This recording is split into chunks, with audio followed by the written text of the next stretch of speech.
মায়ের মতো আপন এই দুনিয়াতে দ্বিতীয় আর কেউ নাই রে ভাই। দেখুন, যারা শহরে বসবাস করে, যাদের যাতায়াত বা রাস্তাঘাট নাই, একটা রুগী বা একটা মানুষ অসুস্থ হলে তাদের যে কী কষ্ট হয়, এভাবেই ঘাড়ে করে নিয়ে ঘন্টার পর ঘন্টা তাদেরকে হাঁটতে হয়। তারপরে নদী পাড়ি দিয়ে যেতে হয় সেই হসপিটালে। দেখুন, দুটো ভাই তার মাকে নিয়ে যাচ্ছে, মাটা অসুস্থ।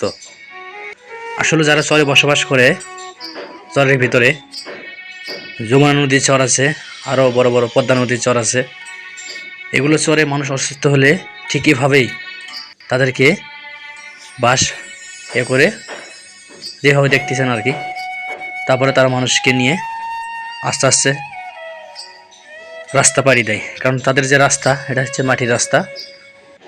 একটা বাহনই চলে আমার দেখা মতে, সেটা হচ্ছে ঘোড়ার গাড়ি চলে, এছাড়া অন্য কোনো গাড়ি চলে না চর এলাকায়।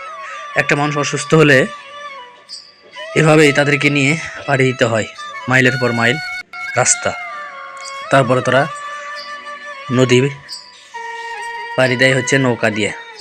তাদের আসলে যারা চর অঞ্চলে বসবাস করে, তাদের জীবনটা অনেক কষ্টের। দেখছেন, দক্ষিণী মা অসুস্থ, দুটো ভাই তাদের মাকে নিয়ে যাচ্ছে। মাঝে মাঝে লক্ষ্য করতেছে যে রোগীটার কি অবস্থা।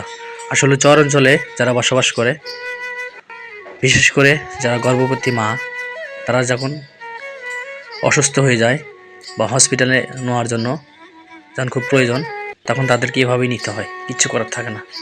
কারণ তাদের তো যাতায়াতের কোনো ব্যবস্থা নাই, কারণ তারা তো চর অঞ্চলের মানুষ। কি বলবো, সবাই তাদের জন্য দোয়া করবেন যেন এই অসুস্থ মাকে নিয়ে তারা হসপিটালে যেতে পারে, যেন হসপিটালে যাওয়ার পর আল্লাহ তাআলা যেন একটা ফয়সালা করে দেন, যেন তাদের মাকে সুস্থ করে দেন। সবাই তাদের জন্য দোয়া করবেন। ঘটনাটি হচ্ছে কালীগঞ্জ থানা। কেউ যদি কালীগঞ্জ থানা থেকে দেখে থাকেন ভিডিওটি, কমেন্টে জানাবেন। আসলেও আপনাদের অনেক কষ্ট হয়। এই ভিডিওটি দেখার পরে আমি ভিডিওটি শেয়ার না করে আপনাদের মাঝে থাকতে পারলাম না। সত্যি যারা চর অঞ্চলে বসবাস করে, তাদের যাতায়াত অনেক কষ্ট। বিশেষ করে একটা মানুষ অসুস্থ হয়ে গেলে তাদেরকে এভাবেই তাদেরকে রাস্তা পাড়ি দিতে হয়, ঘন্টার পর ঘন্টা রাস্তা পাড়ি দিতে হয়। সবাই তাদের জন্য দোয়া করবেন, আল্লাহ তাআলা যেন এই অসুস্থ রোগীটাকে সুস্থ করে দেন। সবাই তাদের জন্য দোয়া করবেন। দেখুন কি কষ্ট।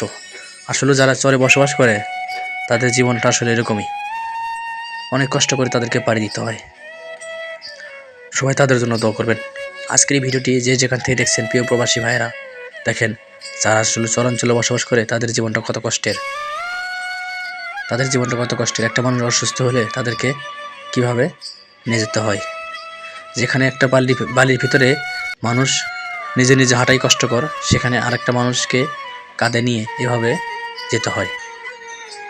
সবাই এই ভাইগুলোর জন্য দোয়া করবেন, আল্লাহ তাআলা যেন তাদের মনে আশা পূরণ করেন এবং অসুস্থ এই মাটাকে যেন সুস্থ করে দেন। সবাই দোয়া করবেন বেশি বেশি। যে যেখান থেকে ভিডিওটি দেখতেছেন, সবাই ভিডিওটি সর্বোচ্চ শেয়ার দিবেন, যেন সকল মানুষ এই ভিডিওটি দেখার পরে তাদের জন্য দোয়া করতে পারেন।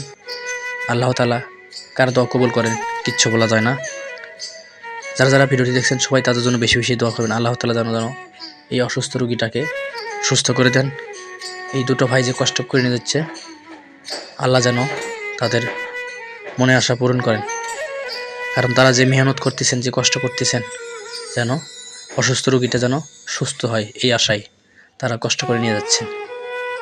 আজকের এই ভিডিওটি এ পর্যন্তই। আবার দেখা হবে নতুন কোনো ভিডিওতে। সে পর্যন্ত সবাই সুস্থ থাকবেন, ভালো থাকবেন। আল্লাহ হাফেজ।